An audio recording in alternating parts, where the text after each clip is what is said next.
આપ જોઈ રહ્યા છો star news Gujarati live. Star news Gujarati લાઈવમાં આપનું સ્વાગત છે। હું ભામિની કંસારા, સત્યની સાથે જનતાનો અવાજ। આવો નિહાળીએ આજના મુખ્ય સમાચાર। બેસો ને, અમને વાંધો નથી।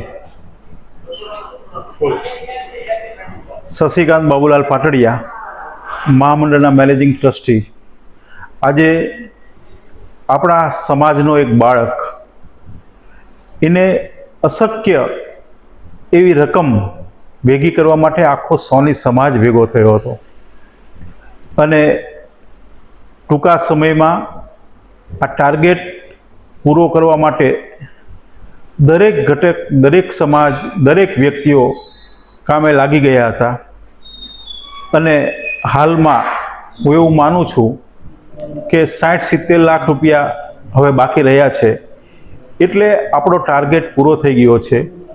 એક વાત ચોક્કસ છે કે કોઈ પણ વાત મક્કમતાથી આપણે હાથમાં લઈએ તો એ પૂરી થતી જ હોય છે। ઋષિ એ આખા સમાજે પોતાનો બાળક ગણી અને તેને ખૂબ ખોબલા ભરી અને સપોર્ટ કર્યો છે। ખૂબ સારી સંખ્યામાં આજે હોલમાં સમાજના વ્યક્તિઓ આવ્યા હતા।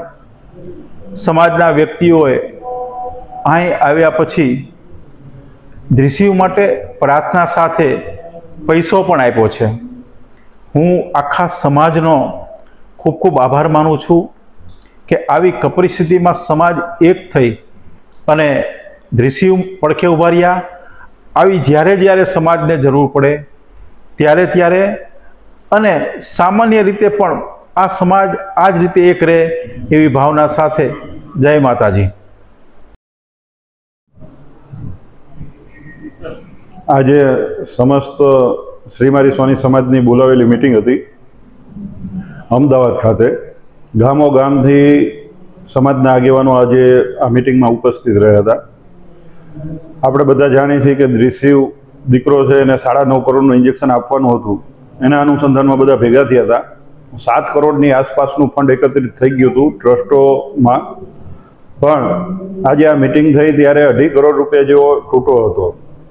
આજે સમાજના ગામો ગામથી જે આગેવાનો આવ્યા હતા, એ જે ગેરહાજર હતા, એમણે ફોન કોલ દ્વારા લગભગ 1.25 કરોડ જેટલા રૂપિયા આ એક જ મિટિંગની અંદર એકત્રિત કરીને આપ્યા છે। હવે બીજું અત્યારે ડોનેશન ગામો ગામથી જે ફંડ એકત્રિત કરીને લાવ્યા હતા એ જમા થતાં 70-80 લાખ રૂપિયા જેવો તૂટો રહ્યો છે। બાકી હવે 70-80 લાખથી વધારે નથી, ઓછા। એટલે સમાજ ઉપર મને ભરોસો છે કે આપણો સમાજ આ 70-80 લાખ રૂપિયા 24 કલાકમાં ભેગા કરીને આપશે।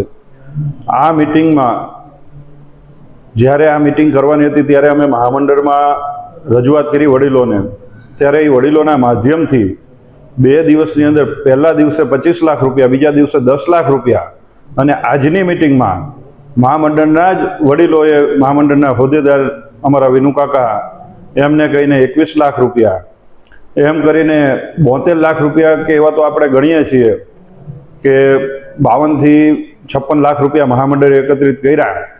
પણ જે બીજા ગુપ્ત દાતા છે એ પણ મહામંડળ દ્વારા છે, એટલે કાયદેસર ગણીએ તો 9.5 કરોડના ઇન્જેક્શનમાં 90 થી 92 કરોડ રૂપિયા 90 થી 92 લાખ રૂપિયા મહામંડળ દ્વારા એકત્રિત થયા છે।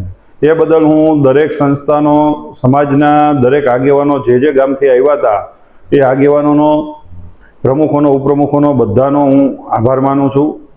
અને પછી ફરીથી આપણે આ 80 લાખ રૂપિયા 24 કલાકમાં બધા યુવાનોને સાથે વિનંતી કરું છું કે આપણે એકત્રિત કરવાના છે અને જે રીતે આ સમાજ એક રહ્યો છે એ જ રીતે આ સમાજ હવે આમાં કોઈ ભાગ ન પડે ને બધા આવી રીતે એક થઈને એકબીજાના સુખ દુઃખમાં ભાગીદાર થઈએ।